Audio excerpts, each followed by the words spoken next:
of the United States of America, and to the republic for which it stands, one nation, under God, indivisible, with liberty and justice for all.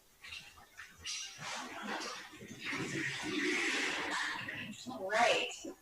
Let's have roll call, please. Councilmember Baker. Here. Councilmember Andrico. Here. Councilmember Morales. Here. Mayor Pro Tem Duncan. Jeff, can you hear? I can hear you now. Can you hear me? Please. Councilmember Baker. Here. Councilmember Andrico. Here. Councilmember Morales. Here. Mayor Pro Tem Duncan. Here. Jeff, can you hear? I'm on unmuted. Can you hear me? Figure out how to get it. Okay. The Mayor Carquez. Here. All right. I apologize for the delay this evening. We're having a little bit of technical difficulties. And before we go on, thank you, fellow council members and staff, for joining us for this meeting. Tonight's meeting is being broadcast live to you on our YouTube channel and via teleconference through Zoom platform. This is being done under Executive Order N-2920, approved by Governor Newsom on March 17, 2020. This council meeting at the depot is closed to public attendance. Public comment will be open for each open agenda item to the following means. By commenting on the YouTube live stream, your comment will be read out loud by Town Manager Sean LeBay. Via email to c.strock@loomis.ca.gov. Your comment will be read out loud by Town Clerk Cricket Strock. 3. Via Zoom. Zoom by computer. You must have a microphone-enabled computer or by calling into the phone number printed on the agenda. We will first open public comment through the Zoom platform. Note that your microphone will be muted until the public comment portion of the agenda item. Once we open public comment, everyone who is using the Zoom platform will have their microphone unmuted. Please be respectful and do not talk over another participant. You will have 3 minutes for your comment. Once the 3 minutes are up, I will announce your time is up and your microphone will be muted. Once public comments are finished to the Zoom platform, we will mute the microphones again. We will then read the comments on the YouTube live stream. Once those are finished, we will read email comments. We ask that you be prepared to comment on the specific agenda item you wish to comment when I announce the item. And council members, for motion and seconds, we ask that you state your name prior to making a motion or seconding a motion for the record. The clerk will call roll after each action item. Thank you. All right. Item you wish to comment when I think we're ready to proceed. And matters of interest to council members. We're not going to do a public comment. Motion or seconding a motion for the record. Yeah, public comment procedure. Thank you. Yeah, I just basically went over that. Oh, yeah. Sorry, it's okay. I'm sorry. Our agenda has some of the things that I was just talking about, just for the public to understand. The technical addresses for the YouTube channel and things are on our agenda, so that's what we were wondering about. Just making sure that. Okay. Matters of interest to council members. Good. I was just talking about the tech about Councilmember Duncan. His microphone's not working. Okay. Can you call him on your side? Sure.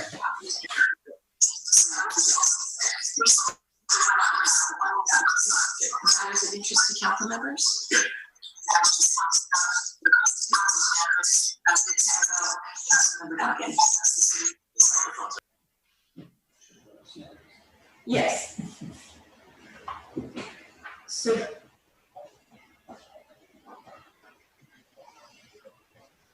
Okay, so right now we are in the meeting and I can put you on speakerphone on my phone. Okay.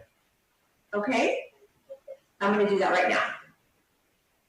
We are in the meeting and can you just state that we called roll, so I guess you have to say that you're here now. Yeah, I'm here now. All right.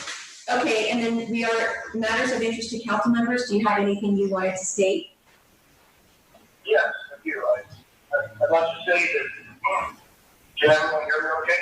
Yes. Okay. As we're reopening our economy, our business, and all our work and play activities, we need to be cautious and follow the guidelines and advice of the Loomis County need to wear masks when we're in private spaces and stay at home when we're sick. If you're not feeling well, you should wear a mask to protect others. It's not hard to respect other people's space and health. It's not about how you look. By wearing a surgical mask or a bandana, you might be saving someone's life. It might even be yours or your loved ones. Please remember, as we reopen the economy, people will have to believe they are safe to go out and spend money at our local businesses. Please respect the rules that are set in place to help us restore the economy. We cannot afford another shutdown. And I believe that we're headed in the right direction, but we are all cautious. Thanks. I hope everyone knows that. Thank you, Jeff. Great advice. All right, town manager report.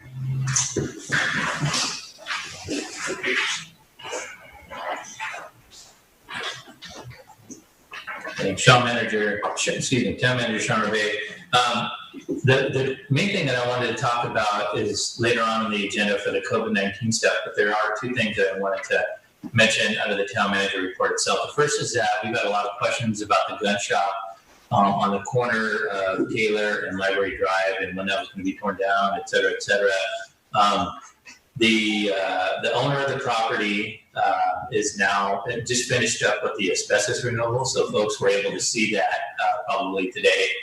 Some people on the top of the building, and a demolition permit has been issued for the property, and they should be tearing it down hopefully next week, if not the week after. So they've got a contractor ready to go for the demolition. They just need to get everybody immobilized and start taking it down. So that's that. And then the other thing I wanted to just notice quickly is that today's Cricket's birthday, so happy birthday.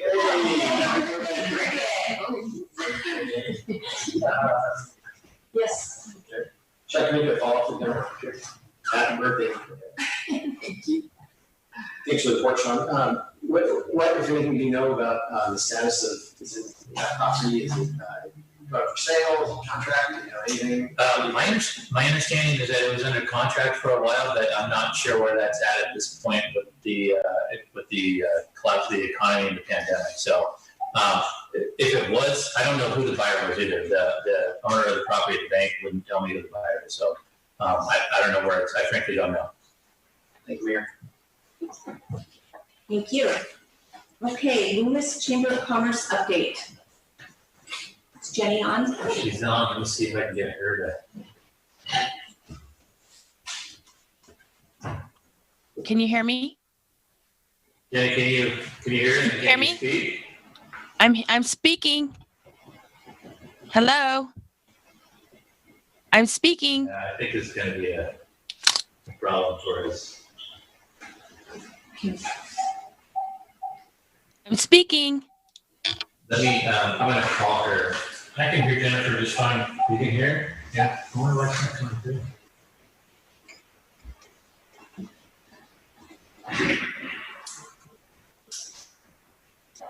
through. Hello. Might be a Microsoft product.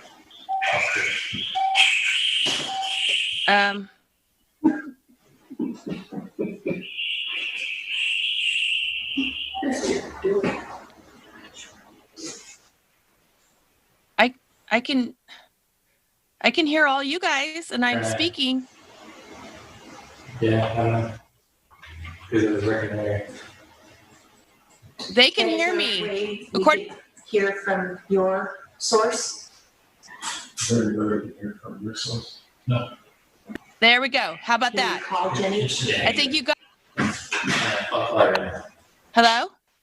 Hello? Uh-oh, I'm muted. Yeah, we're having some technical difficulties tonight. Okay, you ready? Hi there. Yeah, There they you can go. hear me on. Yeah, we can't hear anybody. I'm going to put you on speakerphone so you can talk to the microphone. All right. Okay, go ahead. Here I am. Good evening, Mayor and Council, and happy birthday, Cricket. Thank you. So over the last month, I've been on daily task calls with the local county and state and federal partners advocating for resources to support our businesses and their employees during these dramatic times. And along with having our own task force, I'm on several other task forces. Like today, we were with the Economic Development COVID-19 Placer County Task Force, and tomorrow I'm on a regional call with our regional chambers, along with having with the Department of Alcohol and Beverage to find out relief measures and what can be what can happen if we reopen all of our businesses. Yeah, go ahead, keep going. Okay. Chambers partner with the Boston, Roseville, and Lincoln chambers to reopen South Placer safely, and we recently submitted our 1,900 signatures and 730 comments to the Placer County Board of Supervisors. We are also currently working with Dr. Sisson at Placer County and the staff to provide a working toolkit, accurate PPE vendor list, and it was great news today to hear that Placer County got their variants for stage 2. We believe every business is essential to the livelihood of our economy and our workforce and our community. And as a chamber, we're going to be working with Placer County to also ask the governor to allow stage 3 workplaces like gyms, salons, and in-person services, churches, and weddings to open. I am personally fielding a lot of questions about the stages, and we are working really hard with all of our officials to find the right answers and get them to the right places to answer their questions. We also have the Giant Local campaign, which I think is going really well. Our businesses, our restaurants are doing pretty good, and we have the We Love Loomis campaign to show our support for all our businesses in our community. And I just picked up about 40 more signs, and if you want one, we will have those available. We're asking for a $20 donation to go towards meals that we would purchase from our restaurants and deliver to our Loomis Senior Center residents who are at home. And lastly, I guess I will say, although we have some businesses that are saying they're not going to reopen, we have few businesses that have reopened, and our business community is strong, and we work together to move forward and support each other. Thank you. Thank you. Any questions for Jenny? Jenny, contact me, I'll get it signed. What? I didn't hear that. That was Councilmember Baker would like a sign or 2. Absolutely. Okay, I'll get them to you, for sure. I'll take one too. All right? It's actually really becoming, a very positive thing for our community. I've gotten lots of reach out from our residents too that want them, so it's great.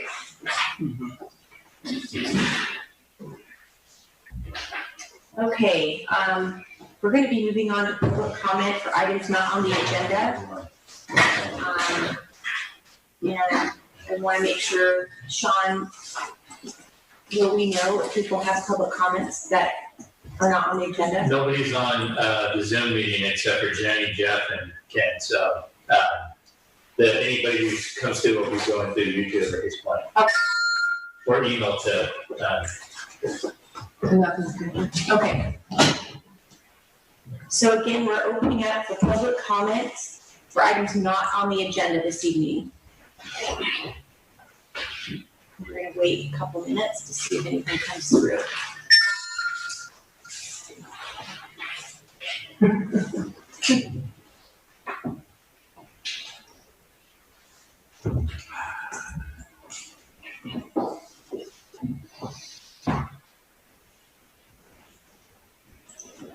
And No, we don't have any, actually,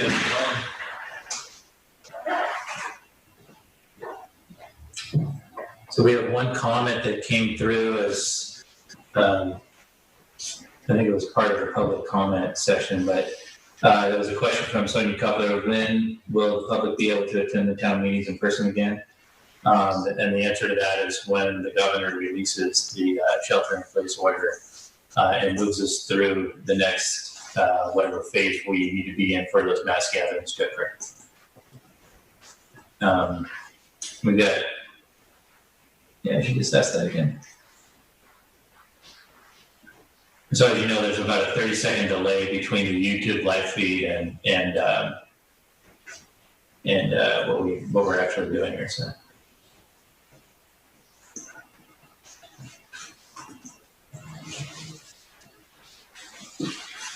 Yeah, it looks like that's it.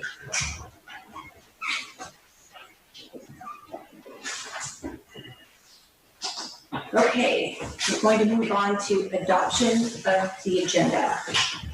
I'll move adoption of the agenda. As presented. Second by Andrew. Okay, can we have a roll call, please? Councilmember Morales. Aye. Underwood. Aye. Baker. Aye. Mayor Pro Tem Duncan. Jeff? Jeff? Jeff Duncan? He said aye. Let's make sure we say aye. Can you repeat that? Jeff? One more time. Nothing said yet. Do you have your microphone on? It is on, but there's not. The mic, Yeah, it's on. Mayor Clark-Betts. Yes. Okay, now we have an opportunity to comment on the consent calendar. All items listed on the consent agenda are considered by the council to be routine in nature and will be enacted by one motion unless an audience member or council member requests otherwise, in which case the item will be removed for separate consideration. Anybody have any? I actually would like to pull item number 8, please.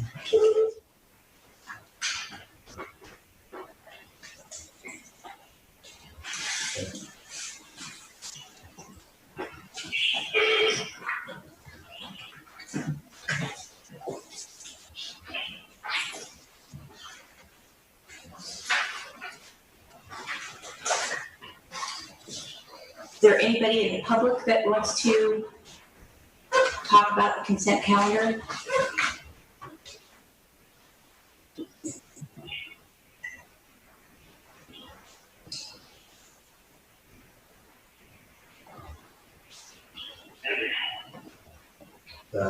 Nothing on the YouTube feed. Okay. I'll move approval of items 1 through 7 and 9 through 13. Baker will second. Roll call? Councilmember Morales. Aye. Councilmember Baker. Aye. Councilmember Underwood. Aye. Mayor Pro Tem Duncan. Yeah. Mayor Clark-Betts. Yes. All right, consent agenda approved, with the exception of item number 8. And Brett. So I wanted to pull this item because I want to make sure that everybody understands that we're talking about a pretty good project for our town, and it doesn't include sidewalks that are in front of Blue Goose. And I really wanted everybody to understand what's happening with the bid and the addendum to the bid. So if you could just kind of go over that for us.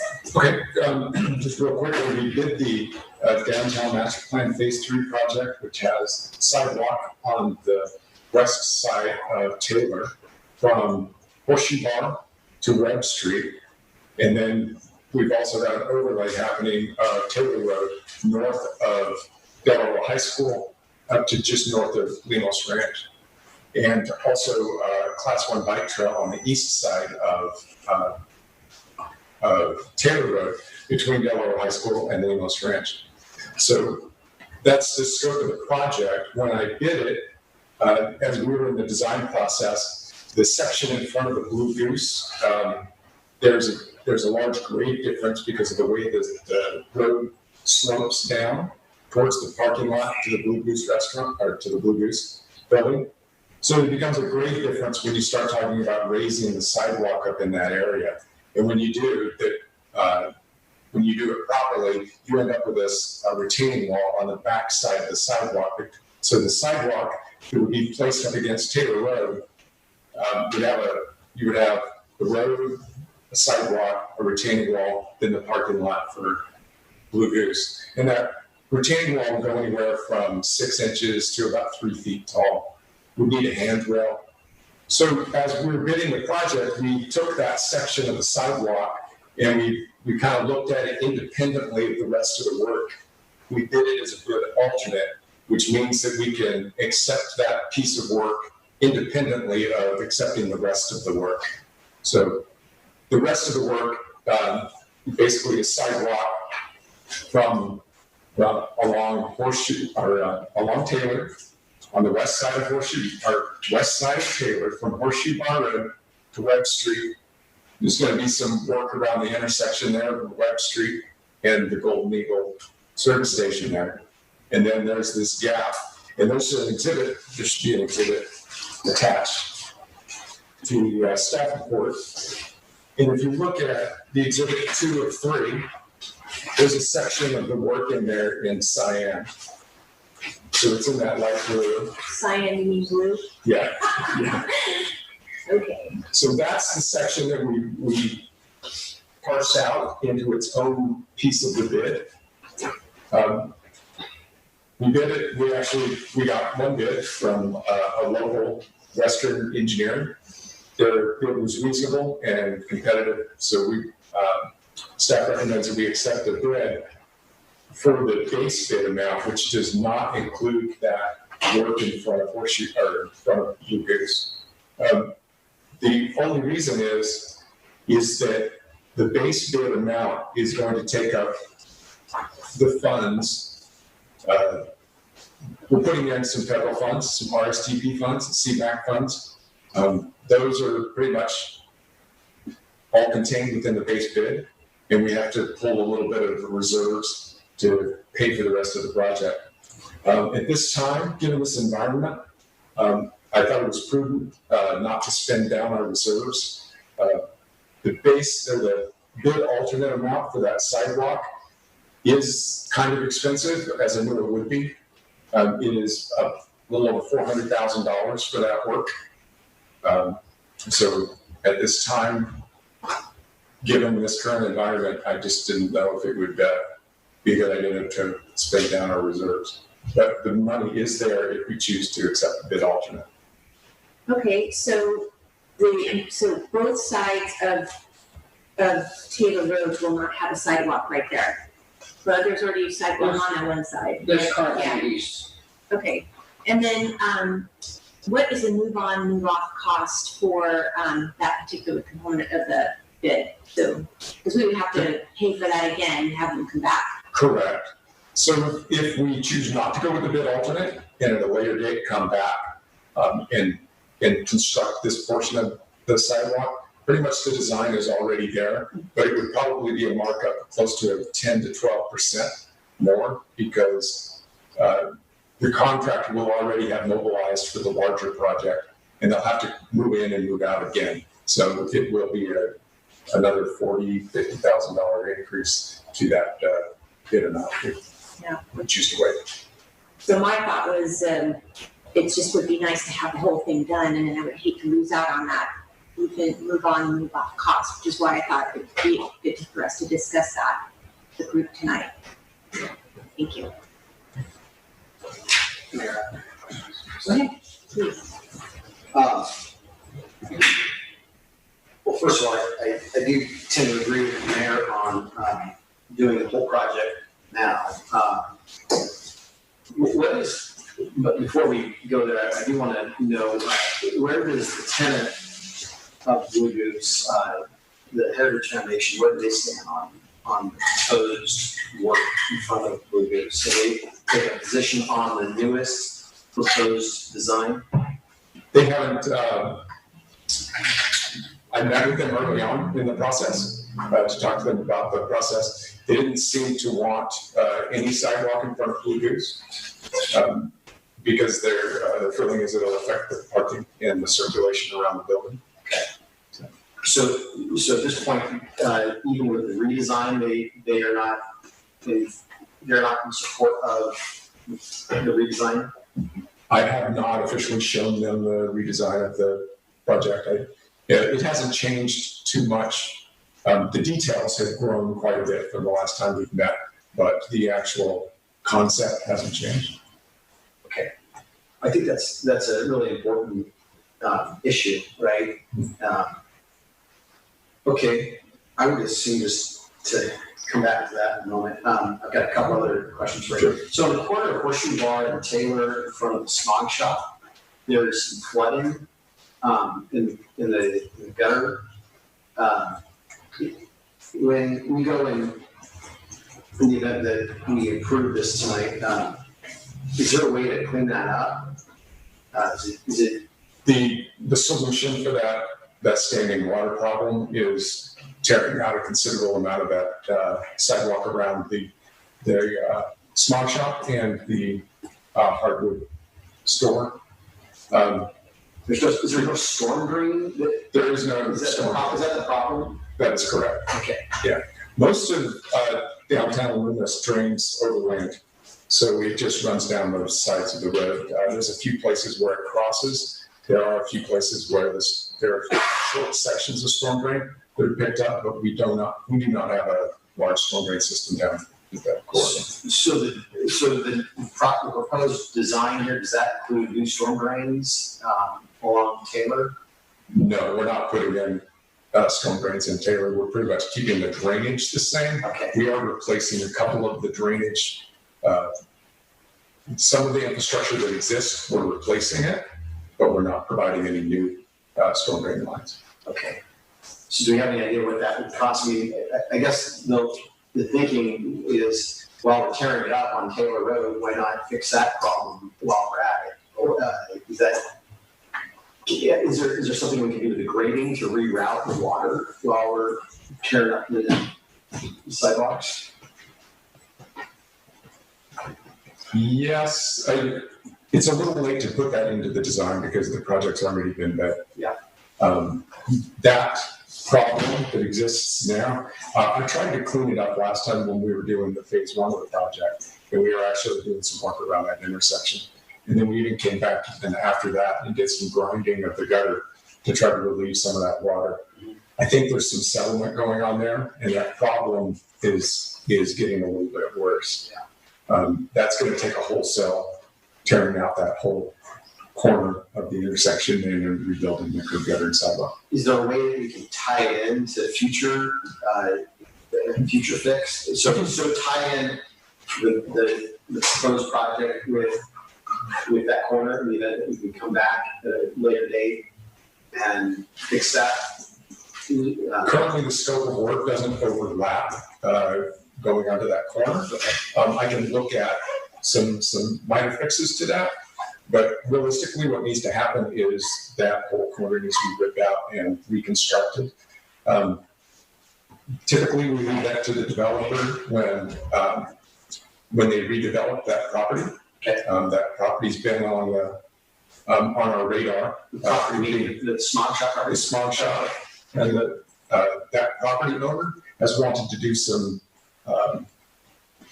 big projects on that corner, and we would require them to rip it out and replace it without having to bear that cost. Okay. And then what about the time? If we go ahead and approve this tonight, what's the timeline start and finish, do you think? This particular contractor is Western Engineering. They're very anxious to get started on the work they want to get done before they anticipate school opening at the beginning of next school year. They want to be off the roads by then. Wow. So they would like to get started as soon as possible. So that would start in June and July, right?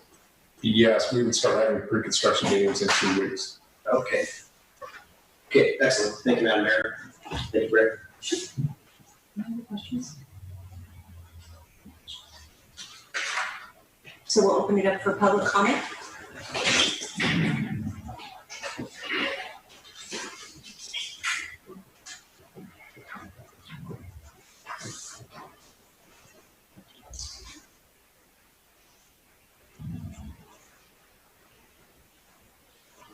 Catching up here, hang on. What's that? It's catching up, the video is catching up.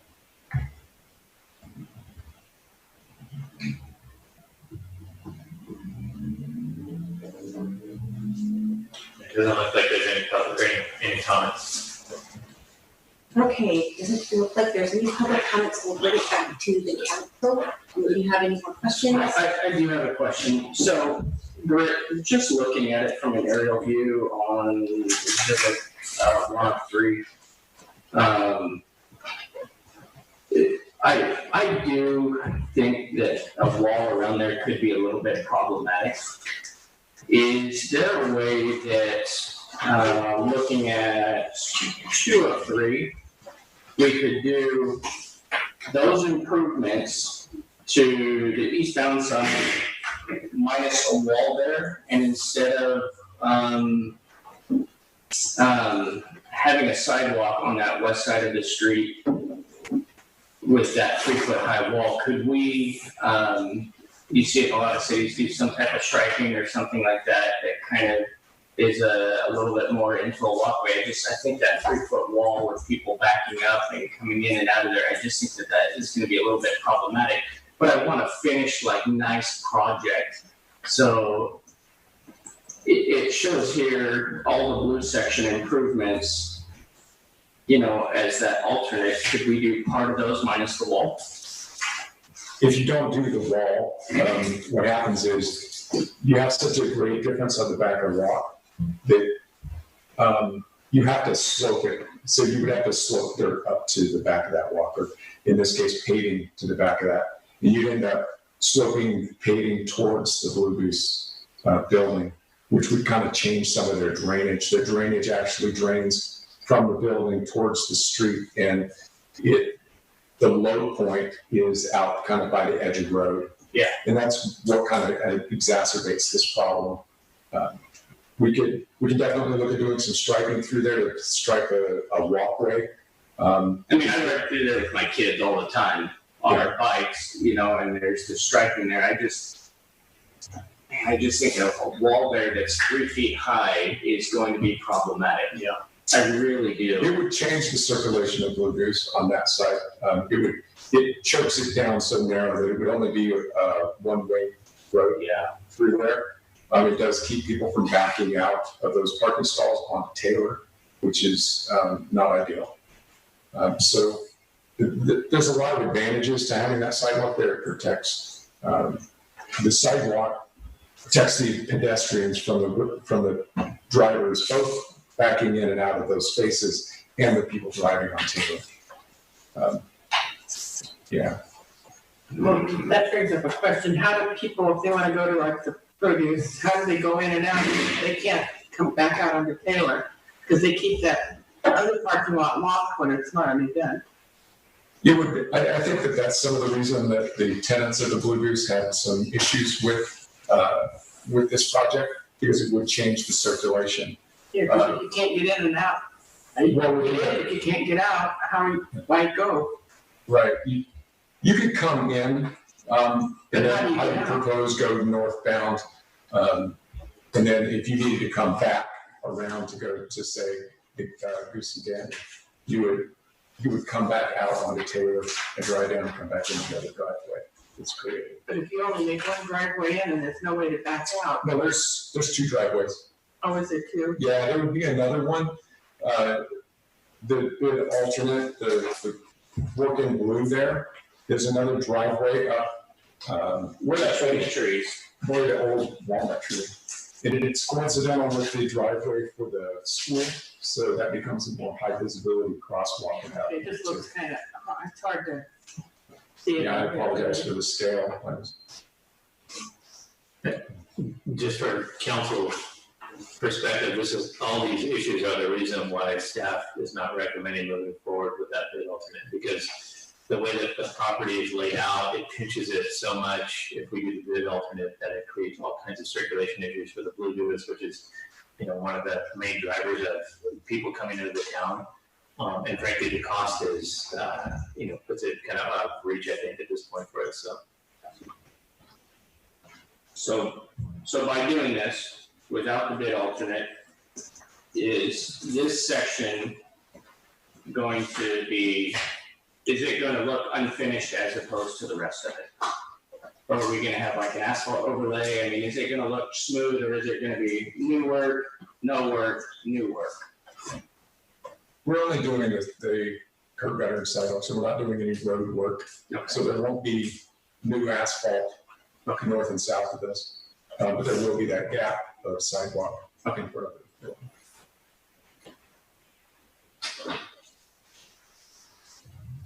Yeah, this is a tough one. I know staff has worked a long time on this and worked on many different designs.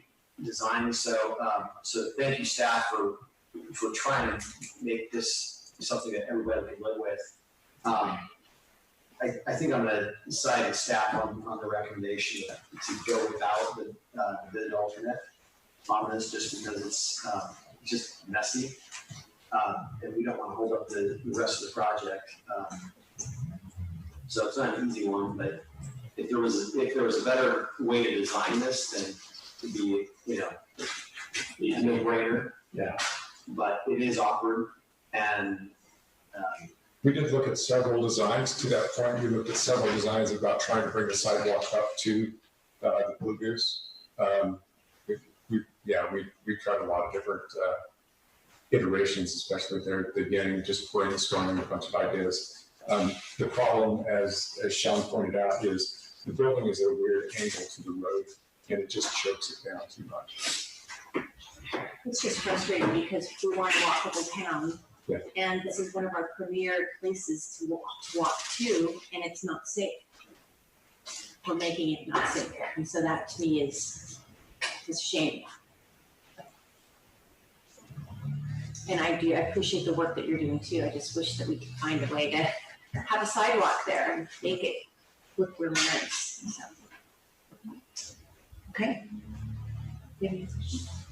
Jeff, do you have any questions? No, I talked a bit about this before, and I was just wondering if there was any possible way that from where the transit stop is, even if we dropped it down into the parking lot,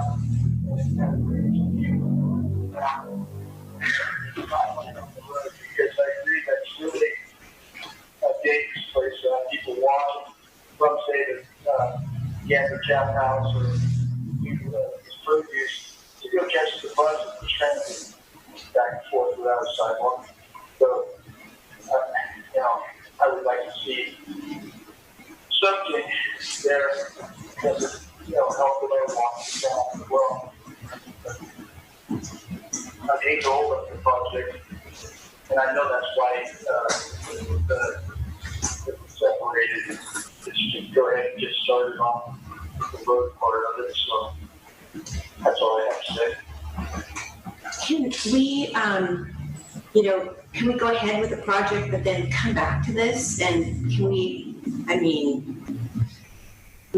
a brainstormer kind of person, so I feel like there's an answer out there, and so I don't want to stop the project by any means, but if there's anything that we can do while the project is being, working on it, is there anything that we can continue to work with the Blue Goose to try to find alternates or a plan that would work. Yeah. I don't think we could get it done in this construction contract. Okay. But that's the reality. But the way this is set up, that is kind of the package had an independent bid set, so we can look to modify that in some way, and then just bid it out as its own separate project in the near future. Okay. All right. A motion? Motion to move the motion to approve the resolution. Baker, second.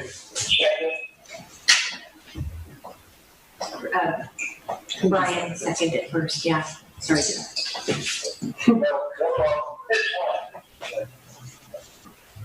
All right, roll call, please. Councilmember Underwood, Aye. Baker, Aye. Morales? Aye. Mayor Pro Tem Duncan?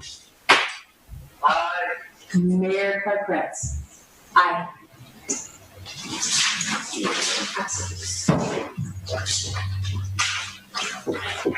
All right, let's move to item number 14, public hearing regarding 2020 impact fees. So this is this item is on hearing. We've done our, Fritz knows that, Public Works Director. We're putting forward a new impact fee update. The last time the program was updated was in 2005. And after about 4 years, we updated the fees with new estimates. But we kept the basic program the same. So our current impact fee program is becoming very stale. So we chose to redo it completely. So this is a new impact fee program. We kind of looked at it holistically to make sure that we're up to current laws and standards. And then we also added in some projects from our new circulation element, and we updated our estimate, our cost estimates, and our current zoning. So with that, that's a pretty quick update of the impact fee. The impact fee program is basically a development fee that we charge to developers when they come in to develop any kind of property, whether it be housing or residential, commercial, industrial. Fees are broken out into those different zones, and they pay an appropriate fee for the contribution to the projects that the town needs to build so that we can continue to provide our services to them. So with that, is there any questions on the update? Down there.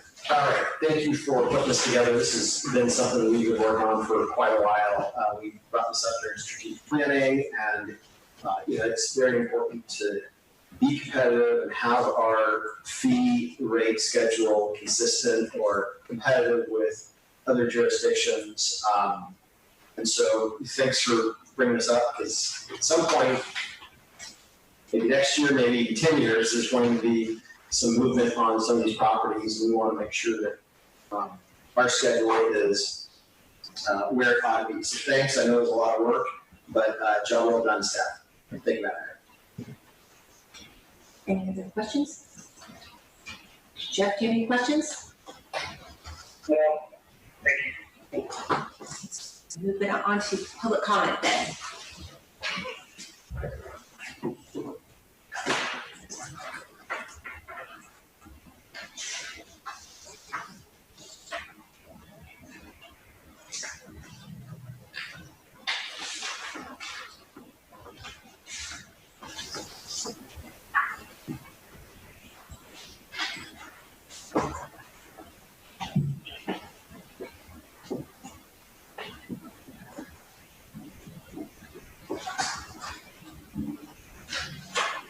It doesn't look like we have any public comment on the YouTube feed. Okay, we are not seeing any public comment. Bring it back to council members. You did that. Councilmember Duncan moves to adopt. We have a second. On Dirk, second. Okay, roll call please. Mayor Pro Tem Duncan? Jeff. Oh, aye. Councilmember Undergo? Aye. Councilmember Baker?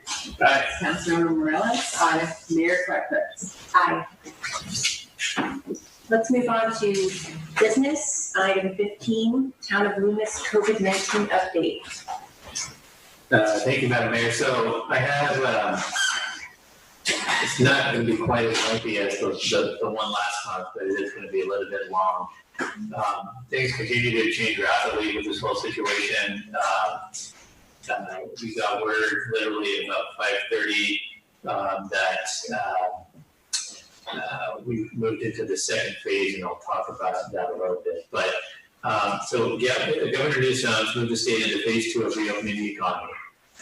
specific guidelines for what businesses can open, how they can open.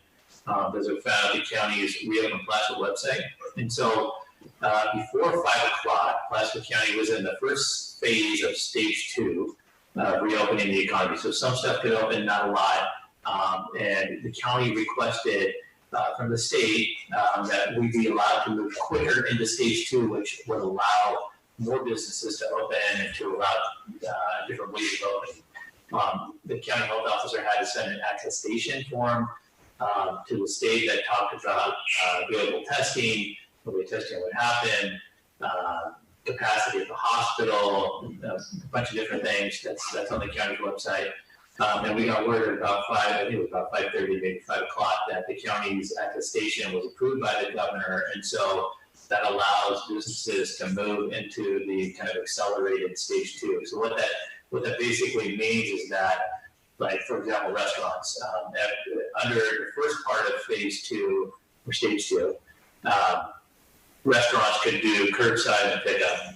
Under the advanced stage that we were just approved to move into, restaurants can actually have in-restaurant seating at a lower capacity and meeting specific guidelines and some other stuff. Because it's just happened at 5:30, I'm trying to get ready for the meeting. I don't really have a whole lot of information on what exactly all that means. I can tell you that the county has been working with the chambers of commerce, including our local chamber here, to try to make sure that that is kind of worked out and that the path is made as clear as possible. So the county has released a document that kind of gives best practices and kind of guidelines on the ways that businesses can move into that next phase. And so that's been posted to the county website. Also been sent out by Jenny at the chamber to move things forward. So when we get more information and kind of get a better handle on how this is all going to happen, I'll get that posted up through our MailChimp email system to Facebook, and then we'll get something on the chamber website as well. On the town operations side, I kind of want to get a little bit of picture of what's going on there. So on yesterday, actually, we reopened town hall with staggered shifts, and so town staff is now working in town hall. We're coming in at different hours of the day, so we don't have everybody coming in all in at one time. The way the town hall is set up, everybody basically has their own office except for like 1 or 2 people. We were able to move one of them into the receptionist into the little conference room. So she's in a separate office as well. Everybody's staying in their office unless they go into the common areas. When they go into the common areas, they're wearing a mask or face covering. And so we're able to do the physical distancing just by virtue of the way that the town hall is actually set up. And then when we pass through the common areas, we're doing the face coverings to make sure to protect public health on that side. Public counter at town hall is open Monday through Thursday from 9 a.m. to noon. So we have full counter services. We're not having any meetings inside on the other side of the counter. And so public comes, we will serve as much as we can. Meetings though are happening either by Zoom or by phone call or one of the other, whatever, Zoom or Ring Central or whatever it is. But we're doing those kind of virtual meetings instead. Building department's still operating, and they've been continuing to operate. With opening up, he's been a little bit more busy than he was before. On the days that we're not, so Monday through Thursday we're open, Fridays town hall's closed, and staff is working remotely on Fridays from our house where they were before. Town facilities remain closed to the public, so Train Depot, the library, play structures at our town park, those are all still continue to be closed to the public. The parks are open, and so you can go to the grassy areas, but you need to maintain the social distancing requirements, which is 6 feet in between folks and no mass gatherings of more than 10 people. Play structures, benches, etc. Any kind of hard surface those aren't being sanitized, and so folks, if we have people sitting on those benches, if you do have kids going on the play structures, which they should be taped off, but yeah, if kids are going on those or swings, whatever, you need to disinfect your kids' hands, make sure they're not putting their fingers in their mouth or anything else, because we're not sanitizing those. We have signage up to make sure that people know that, but it's important that people understand that because we don't have the capability sanitizers on a routine basis. Public Works continues to work on maintaining proper social distancing, and so we do have one person per truck, but they're all working. Last month I talked about the town's new Facebook page, and so I continue to push stuff out on that. And then across posted to the various different Loomis Facebook pages that we have. Since the page was in session on March 17th, the post on the actual town Facebook page reached nearly 3,700 people. And engagements on, so people liking or commenting or sharing posts, we've had nearly 1,400 of those. So that page is actually getting a lot of use. I don't have a way to track unless I went through each individual post to see what the engagements are on the other sites. But I can tell you, recently I posted something and it had 173 likes on the Loomis community post, and that was just one site, and then it had others on other ones. So people are definitely looking at the Facebook side, and that's been one of the key ways that we're getting information out. We have the information email platform that sends out information. I try to do that once a week. I missed this past week because everything going on with the meeting, and I was going to be giving this update, but we'll continue to do those. It's really important for folks, if they're listening to the meeting or if they're watching this later, if you're not signed up for those emails, so make sure to sign up. So you can do that through the website. Just go to the front page of the website. There's a box, put your name and your email address, and then you'll get those emails that I send out. That's a way that we're sending out the agenda items as well, the agenda notification. Let's see, started a new Facebook kind of series, or actually YouTube series thing called Loomis Luminaries that I ripped the name off of somebody else that created that, but I didn't think of a name, so I'm using that. And so I've done, I think, 3 of those. The last one that I did was Jenny from the chamber, and that was, those are getting a lot of traction too. People like seeing those kind of, feel good things about people that are doing good stuff in our community. So, the county stay-at-home order, so switching to the county side now. The county stay-at-home order was allowed to expire on May 1st. So that means that the town, Placer County, and all the cities are now following under the provisions of the states and under the governor's stay-at-home order. So that doesn't mean that folks don't have to shelter in place or stay at home, because the governor's order now controls what's happening in the county. I talked about the way that we've moved through the different stages, and now that we're in the advanced stage 2 phase, but it's important to kind of follow the governor and the state guidelines on what you should be doing, especially maintaining the physical distancing stuff. County, let's see, we've been really shifting and kind of focusing on what reopening the economy is going to look like. Jenny talked a lot about, the different meetings that we have. I sit on probably, 8 different meetings a week. The different task force or committees or whatever to look at how we're going to reopen the economy. That's the reason that we were able to get into this next part of stage 2. And so we're continuing to do that as much as we can. And really kind of bring a cohesive and coordinated approach with all the cities in the county all together, so we don't have folks in Colfax or in Loomis doing something different than Rockland or Roswell. There's going to be differences, obviously, because the communities are different, but trying to make sure that the general path being consistent is the way that we were able to get to the second advanced stage of the phase 2 stuff. Let's see.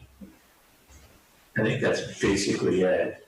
I can answer questions if council has any, and I'm sure that we've got some public comments. I saw a couple that came up earlier. Does anybody have any questions? Well done, Sean. Oh, do you have any questions, Jeff? No? Sorry. I just wanted to say, well done on, boosting up our communication, and, when this COVID crisis happened, we literally, jumped into, creating new avenues for communication, and we fixed some huge problems that we had. So I really wanted to say great job on that. And also, you talked about getting this attestation, and we might talk about this in the next item of business as well, but kudos has to go to our county health officer, Dr. Amy Sisson, because I know I meet I meet with all the other mayors, and Supervisor Gore on Friday, and also with Dr. Sisson, and she had told us at that meeting that there was going to be a meeting at 3:00 on Saturday regarding our attestation, and I know that they worked all weekend, and it's a pretty big package to fill out, and it was done, extremely quickly, and obviously it met all the criteria that they were looking for at the state, and so I'm grateful for them to help us move our businesses into this next phase. And with that, I will open it up for public comment.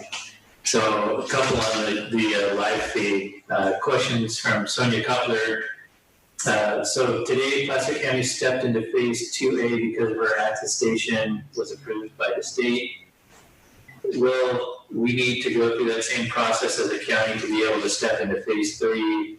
And what is the stepping into phase 3 timeline for that happening? So the governor has not said anything about phase 3 at all, timeline wise, or if there's a possibility of doing the attestation and moving quicker into phase 3.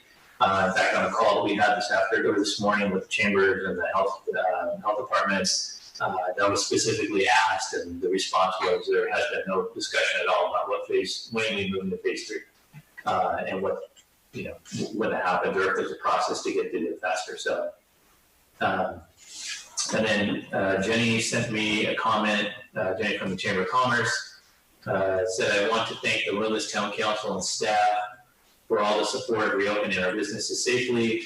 We appreciate your ongoing efforts. If any business has questions or needs assistance, please feel free to reach out to the chamber or to me, and then we'll do whatever we can do to help. We can see if there's any more questions here. Sonia sent a question that's not directly related to this, but I'll answer it quickly. She asked if there are any updates on the Costco project or the general plan update.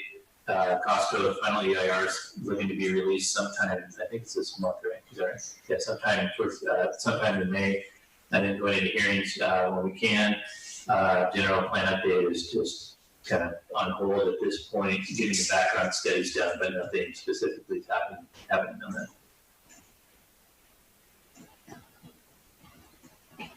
We'll wait for the video to catch up here.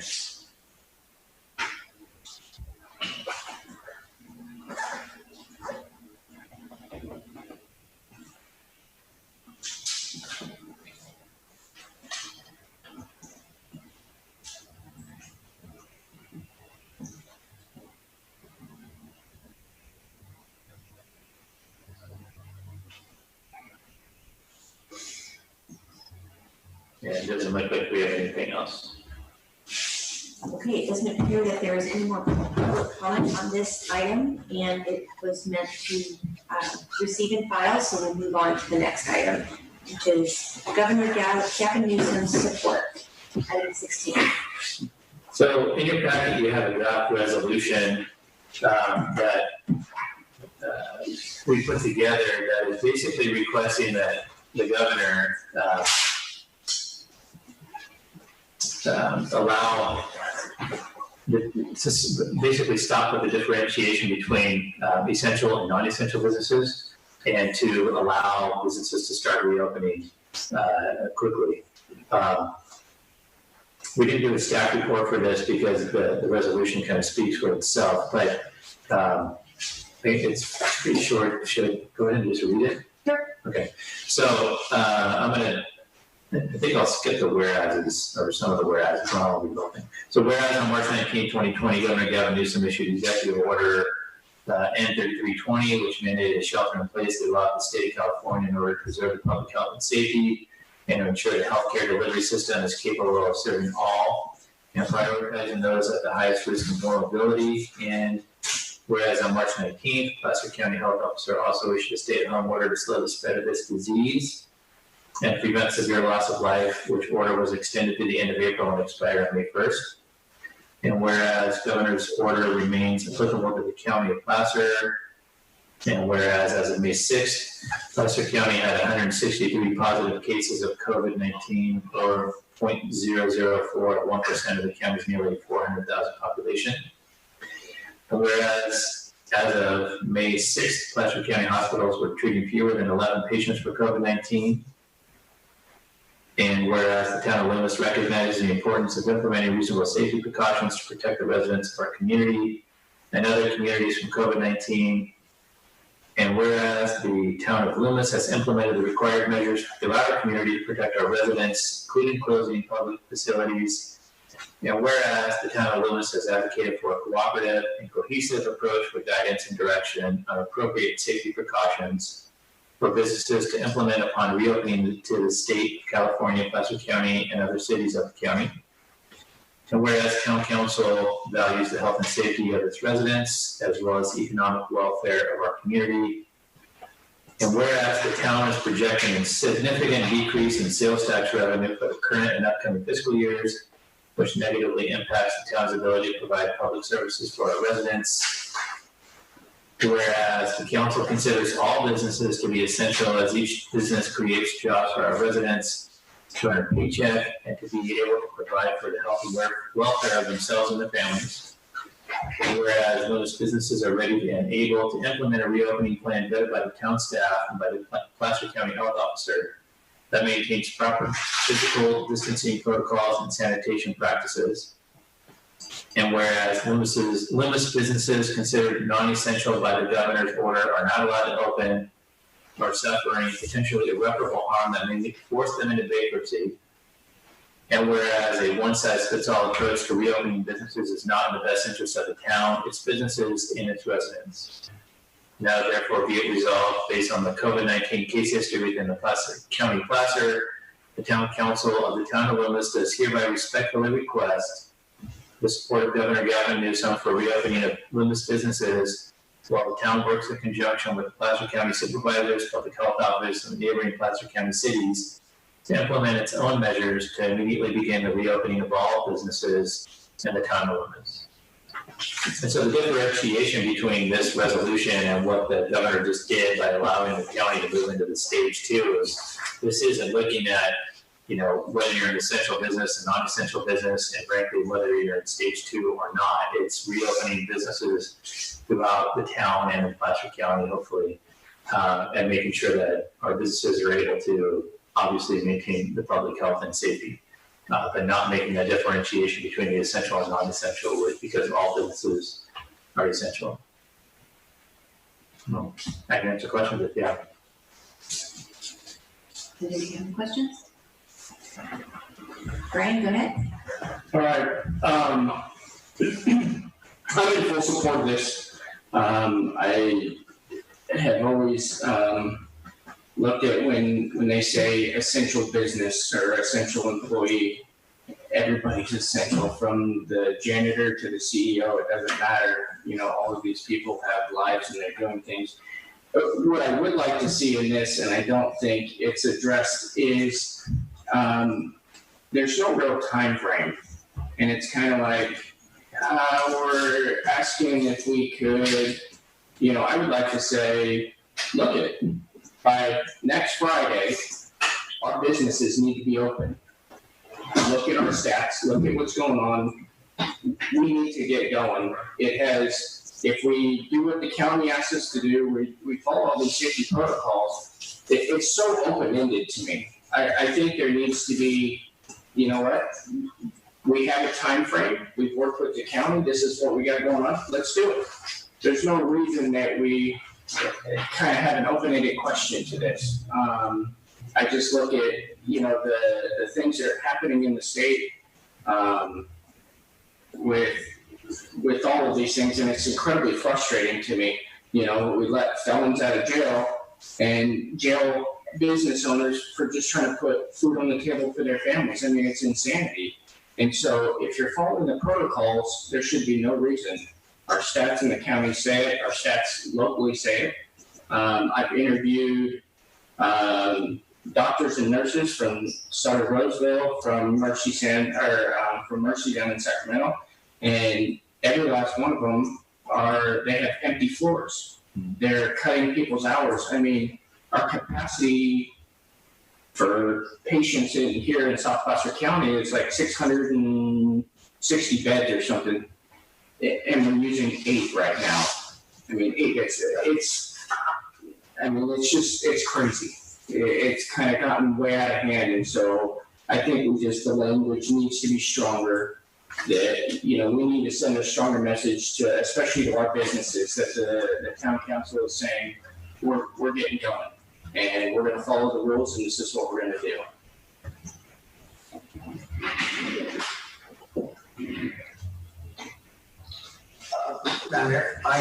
I'm supportive of that idea. That's a good point to bring up, Councilman Baker, to put a date on this. So you're proposing what? I mean, if we could do effective, just to give them a little bit of time to reply to this, and the 22nd at the latest. Around the 12th, that gives them, just over a week and a half to say, okay. And at that point, if they say no, we need to be ready to come back and be a little more forceful, in my opinion. Because a no answer with the stats that are going on in Placer County, the things that are going on, if we're following the rules and they say no, we're going to need to be more forceful. And if we have to have a special meeting for that, we have to have a special meeting. All right. In my opinion. So I'm in favor of the resolution as proposed and amended by Councilmember Baker. I think it's important to also remember that the whole reason we did the shelter in place, one of the reasons was to not overwhelm the hospital system, the medical system, and that certainly hasn't happened. It's been underwhelming, if anything. So since we've got capacity, I think it's time to move to that next step. So I approve as amended, as proposed. Any questions? No, I'm fine. I agree with what's been previously said by the other council members. Jeff, do you have any comments, questions? Yeah, I have a question. Yeah, I was looking at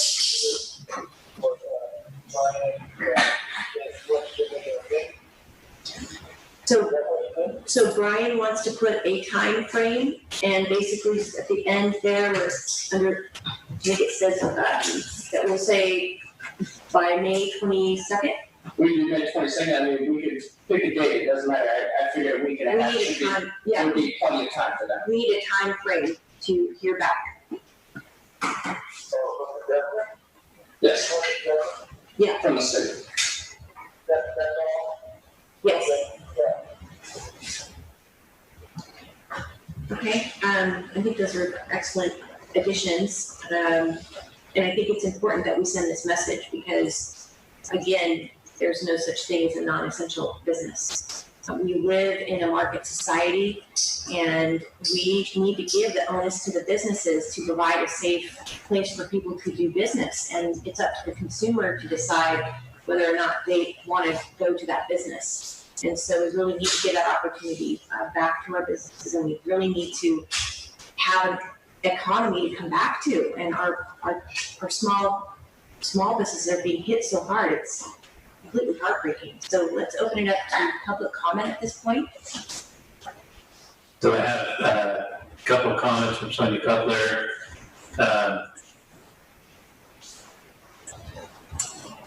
She says, and what if the governor's office says no to the resolution or wait another month? What will the town of Loomis do then? And a subsequent comment saying, would we reopen all businesses anyways?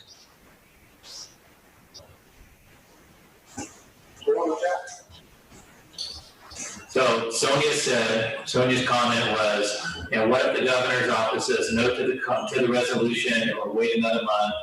What will the town of Loomis do then? Would we reopen all businesses anyways? Did you hear that, Jeff? Yeah, I prefer not to be hypothetical. Let's just see how this goes. Just to define words. So there's a question from Sonia Cutler, who wants to know what will we do if they say no, basically, to our resolution.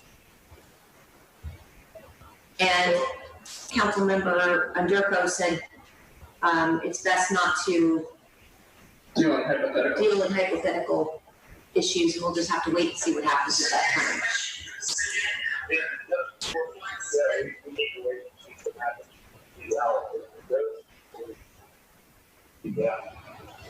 Yeah. Is there any other? The other thing that I would like to see is,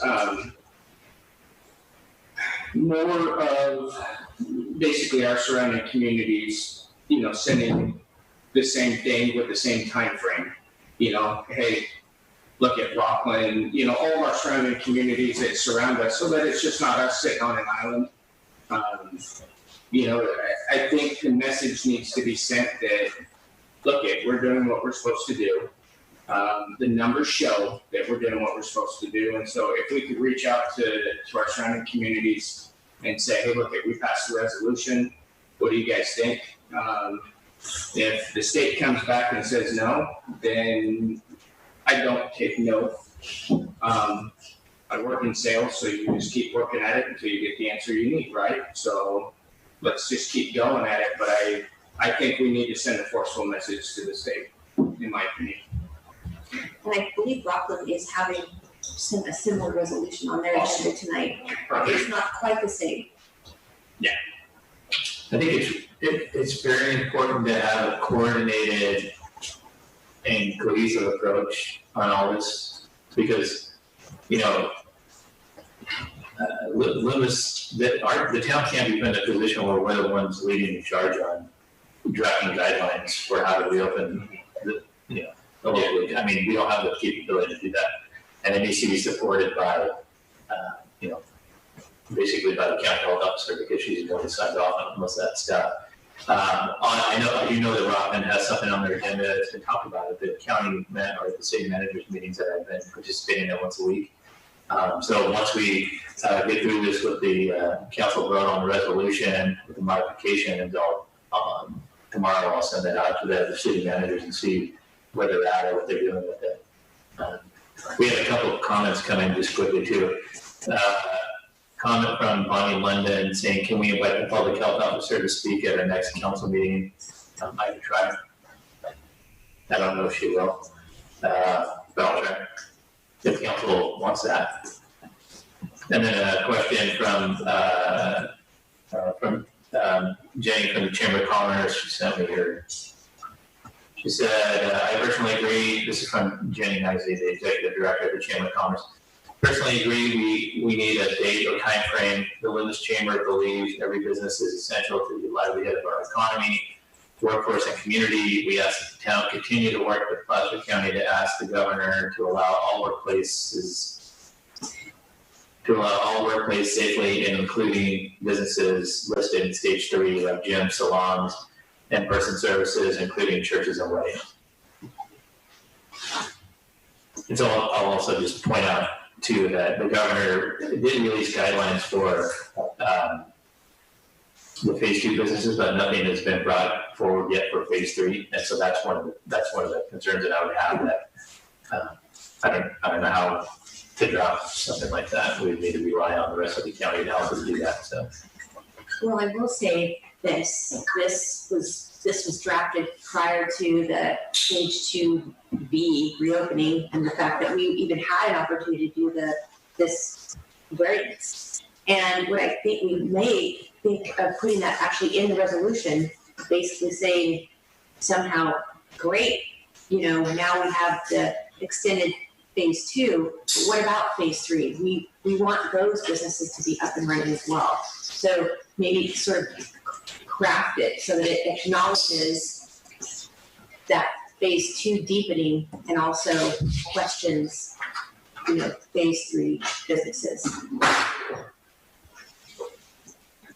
So council wants to give me authorization to do that and have the mayor sign it. I can do that, but right now you have I don't know how to craft what you're saying on the fly here and incorporate it.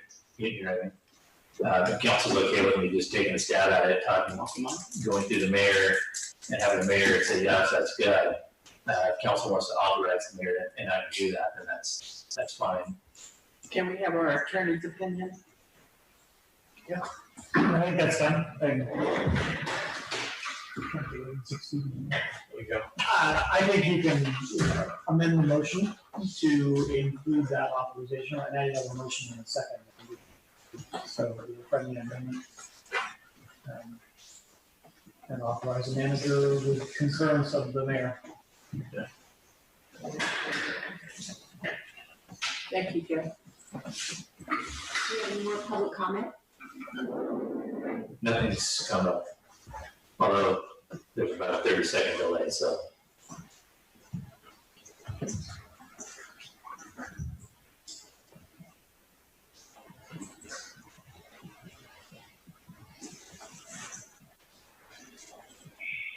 Okay, so assuming that we don't have any further public comment that's shown up yet, you had a motion and a second to approve, including the May 22nd date, and if you want to include that, you'll need to, whoever made the original motion, we need to modify that motion.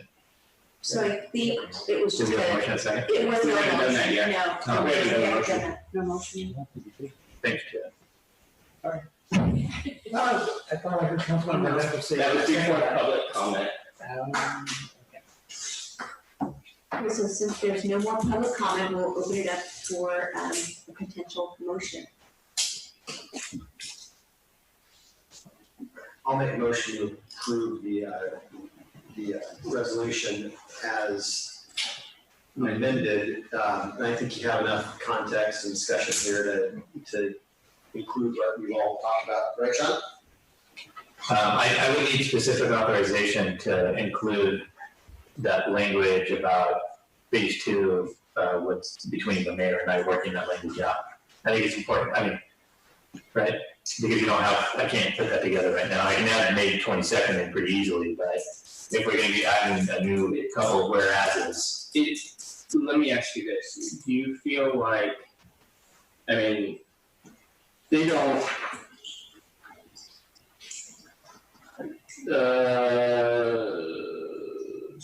does it have a draft date? Will it have a draft date on here? So the state won't necessarily know when this was exactly drafted, right? There is something. So, you know, I guess we could send it without the new B extension because it's still asking for the same exact thing, correct? Well, I'll have a sign date. Well, You know, it was. Yeah, so it would be signed as of tomorrow. Yeah, so we could add a whereas that said, whereas on today's date, Placer County received a variance for stage 2. Yeah. We are requesting stage 3 businesses be opened up. Does that make sense? Is that what you're thinking? Yeah, something like that, and then just at the end, you know, let them know that we have a date for opening, you know. We could do a small business Friday next week. With safe social distance.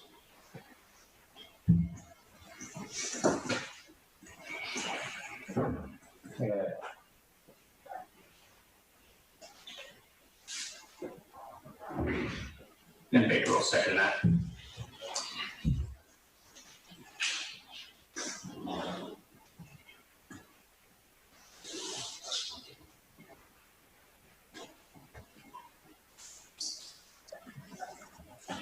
You okay then, Sean? Yeah. Okay. Yeah, I can So we have a motion by Councilmember Underhill and a second by Baker. Can we have a roll call, please? Councilmember Underhill? Aye. Councilmember Baker? Aye. Councilmember Morales? Aye. Mayor Pro Tem Duncan? Aye. Mayor Clark Fritz? Aye. Okay, let's move on to item number 17, preliminary budget for 2020, 2021. All right, I'll read some more into this. Yeah. Mayor, council members, I'm Roger Carroll, Town Finance Director. You have before you my first view of the operating funds and revenues and expenses for the next fiscal year. Who would have thought when we did the mid-year budget review that this would happen? I'm raising my hand. For those of you who can't see it, that very day that we're going to do this, I started to think, what could this disease, what could it affect about revenues? And I started doing my projections on sales tax and things there. To throw some real some real scare into it. The businesses are being allowed to defer their sales tax deposits. And I know I read somewhere, I haven't found the reference, but they can defer up to $50,000. And from the way I read it was, if you don't get there in the first quarter, you can keep going in the second quarter until you hit $50,000. I don't know if that's accurate or not. That's the way I remember reading it. Just so you know, all but 3 of our businesses qualify. Our top 3 businesses are very susceptible to this activity right now. Our gas station, the price of gas has been whacked. Nobody's driving, so there's really no sales tax coming in there. A grocery store, Rayleigh's is actually doing pretty good. If anything comes out better because of this, it's going to be that. Our main supply of sales tax, a lumber yard, could be drastically reduced this year. So what I'm giving you is my worst. What I think is not, it can't be the worst case scenario. I could have said 0. So it's like my super conservative estimate of what the revenues and expenses are going to be. There's only one change that I've actually made already to this. I'll discuss at the end. So if I forget to say something about that, just remind me. But you can see so that my pages are numbered. One shows shows a summary. We're upside down by $419,000. Usually what I do in this presentation is come in with a really devastating looking budget, and then next in June have this wonderful solution to everything. Well, I don't think that's going to happen this year, unless something really comes up that I'm unaware of. We're looking at pretty much what it's going to be. Sales tax is going to be about half. I don't expect that the property tax will drop much. We're on what's called a teeter plan with the county. They take the hits for people who don't pay, and then ultimately they get the collections from that. So I don't expect that will drop much. Property sales might drop off a little, which will cause the increase to maybe decrease a little bit, but I think we're pretty safe on property tax. Building inspections, inspection revenue and cost, I projected that that's going to drop off, but it's really a wash. If all of a sudden we get lots of business building, the revenues come in, but then the inspection costs pretty much equal. So it's a wash. It doesn't have a whole effect on the bottom line. Our minimal transient occupancy tax is not going to give us much because people just aren't traveling. So that's the bad news. The good news is I was able to cut it from an $800,000 deficit to a $400,000 deficit. I took out the funding for the general plan. We have $700,000 set aside already, and I think that'll get us through this year. We got the money to do it, so I think we're pretty safe there. I've cut back all of the travel budgets, so anyone who wants to go to a conference can probably go to one, but if they're going to have a hotel room, they have to find some place in their budget to cut to get to I guess the other big cut is code enforcement. We cut that down to 25% of the original budget. Hopefully, mid-year, we'll be able to come in and say, everything's much better, and we'll fix everything. I cut off the pool program. Clearly, we're not going to have a swimming program this summer. If it looks like we'll be able to do that next summer, we'll amend that at mid-year. I didn't decrease anything from the concert series. I think I did take $1,000 off because we probably aren't going to do the one before we're not doing June. So if we have to make that up, we'll make it up next year. But just in case I left that in, it's $4,000 at this point. I did not put a cost of living adjustment in for the employees. I left in the regular step increases that people get at their annuals. I don't think it's good policy to suspend those unless I'm because so $400,000 upside down. Right now, our reserves for general fund activity is $1.2 million. For streets and roads activities is $3.1 million. The way our budget, our policy stands is if there's excess revenue at the end of the year, it automatically goes into streets and roads projects. The council has the ability to redirect that. Clearly, at $1.2 million, if this is the standard for the next 3 years, we've got enough reserves to cover the difference for 3 years. We have enough money to cover the projects that they're proposing. There's revenues for that. Most of it's coming from special revenues anyway. The excess is coming from those $3.1 million reserves. Right now, I think we've got a workable budget. I hate coming in with an upside down, but you have what you have. I guess I should tell you the only change that I've made so far is on page 36, I believe. No, 35. It's for the streets and roads budget, page 34. I'm showing transportation allotment, non-transit at $436,000. Britt and I had a phone call with Aaron Hoyt from Foster County Transportation Authority last week, and he thinks it's going to be, but because all of this again is sales tax driven and gas tax driven, he expects about a 20% decrease. So I've cut that in one. I'm bringing that down to $300,000. That's a extra conservative estimate. Again, we still have enough of the operations. We've got other revenues coming in for the capital projects. We have one of the other capital projects that are coming forward is the comfort station at the park. We have park revenue funds for that, so we don't have to worry about operating funds. Otherwise, after today hearing that we're actually going to open some businesses, I was a little encouraged. I think negatively that a lot of businesses just aren't going to make it. Some of them are just going to close up. Some of them aren't going to have that much revenue. So I think that we budgeted appropriately at this point. I'll be fine tuning things over the next 30 days and bringing our final budget in June. Can I add a couple things? Just quickly, Roger and I talking on the phone while I was walking around my house, pacing a hole through the floor to figure out what we're going to do with this budget situation. It's incredibly difficult to gauge where we're going to be. And so what you have before you is our best guess with Roger's expertise on going through the recession and how that impacted us back then, plus all this new stuff. We used HDL, so we have a contract with HDL, which is a sales tax forecasting firm that probably 80% of cities the state use.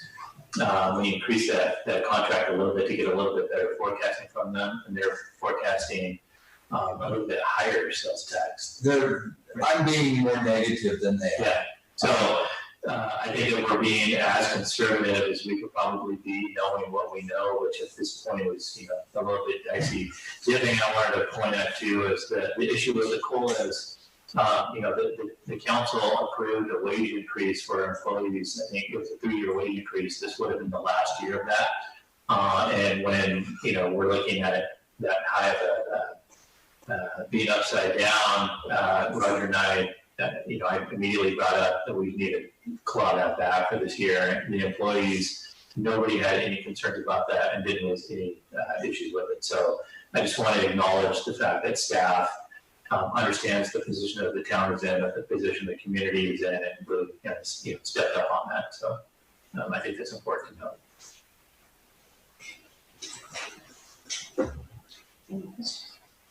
Sure. Roger, when did you finalize this budget? Last Tuesday when I went to print, and so then it was the Friday after that was when I changed the transportation funds. Are you going to do a revision to this in June before it comes back to us? Again, I keep looking at it, thinking, what else can I cut, what else can I increase? So there may be a few changes between now and June. And if there's requests, if there's something you want done, let me know. And I'll try to find a place to put it. Well, overall, this isn't a fun discussion, but the fact that we are not asked to have to lay off any city staff or decrease services other than code enforcement. And code enforcement actually has been one of those things we've been growing over the last few years. So this kind of takes us back to the point where we were 4 years ago or 5 years ago. So in light of all the other things that you're seeing other local governments going through right now, we're in pretty darn good shape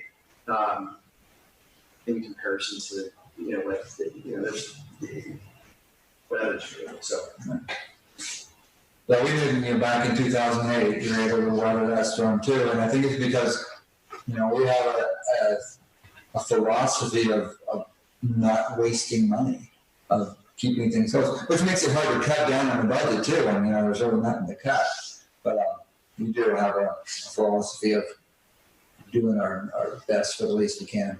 Yeah, and to add on to what you said, there was a League of California City survey that went around and was just recently released, the results of it for the fiscal impact of this pandemic on local governments in California. 75% of the cities in the state are looking at either furloughs or layoffs or a combination of both. And 100% of cities throughout the state are looking at negative budgets. I think that's right. Negative budgets this coming up year. So the fact that we don't have to look at layoffs, furloughs, anything like that is really kind of shows the fiscal prudence of the council and staff, for as long as we've been doing that. So it's we're actually in a pretty unique position. Just keep a safe lock on all of our revenue so the state doesn't come and raid us. Yeah, there you go. I'm done, man. I'm there. I brought this up in the past, and it kind of falls into this, doesn't? With surplus equipment that our public works has, like that motor grader and things like that, is that stuff that we could currently surplus and sell that we're not using to offset some like public works budgets and things like that? Yeah, we haven't really gone through that process of, looking at what can we surplus and what can't. We do need to do that. Anything's going to help. It's not like we're going to, be flush with cash from surplusing some of that old equipment, but, we do need to, frankly, we need to go do that, get that done. So we'll start working on that. Yeah, no, I just, like I tell everybody, every dollar counts, right? And so if it's, $40,000 that comes back towards something, that definitely can offset some costs. Yep. So that's just what I'm looking at.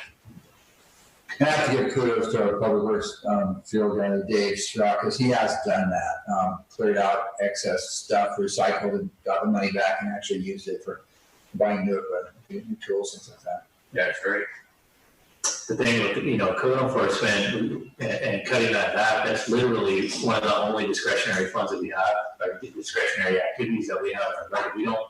We run such a lean ship there that it's not, like I was saying, it's not like we're, doing all kinds of extra stuff that we can lop off pretty easily. So anytime we have to make cuts, those cuts are, we see them a little bit more. And one of the things I also want to talk about is the library. Even with the cuts in revenue, the revenue I expect from sales tax for the library still exceeds what their budget. So I think the library is going to not have any. We're going to get the staffing that we planned on. We have some kind of wish list items on there that may take a year now, but I think the library is going to be fine once they get up and open up again. It'll be just great. Want to do anything? Yeah. Jeff, do you have any questions? I have a huge concern, which is our sales tax revenue and the fact that the governor's, put this 1 year time frame on it. You would hope that essential businesses are going to continue to pay their sales tax, and we just passed the first quarter or second quarter sales tax return due date. So you'll be able to see. I don't know, probably next week how it's really going to look. Right. Because I'll get the first deposit. Right. The last one I was already down by 5%. Okay. So that was the first opportunity people had to defer. I mean, this will give us a big clue because there are businesses that will just pay it. They don't want to deal with deferring it. Other businesses aren't open, so they had nothing to defer. Right. Yeah, so we'll have a lot more information. I think that's gonna be really important. Get back in June. Yeah, okay. Shall we open it up for public comment then? So we do have one that's come through on the YouTube live stream. Question from Tony Cutler. Is it too late to include a synopsis regarding our budget situation with the resolution going to the governor's office to show some type of documentation to substantiate our claims and our needs as a town? We already have the council approve that, but It does say something in there. It does. it talks about significant. Yeah, it talks about bankruptcies and all kinds of things that are going on. And then we had a comment from Jenny Knisley, the executive director of the chamber. Thank you, Roger, for keeping our town fiscally sound. We love Loomis and we will continue to support local. I know we will work together as a community to support our businesses, which helps our sales tax. And we'll wait for a couple minutes to see if anything else pops up on YouTube here.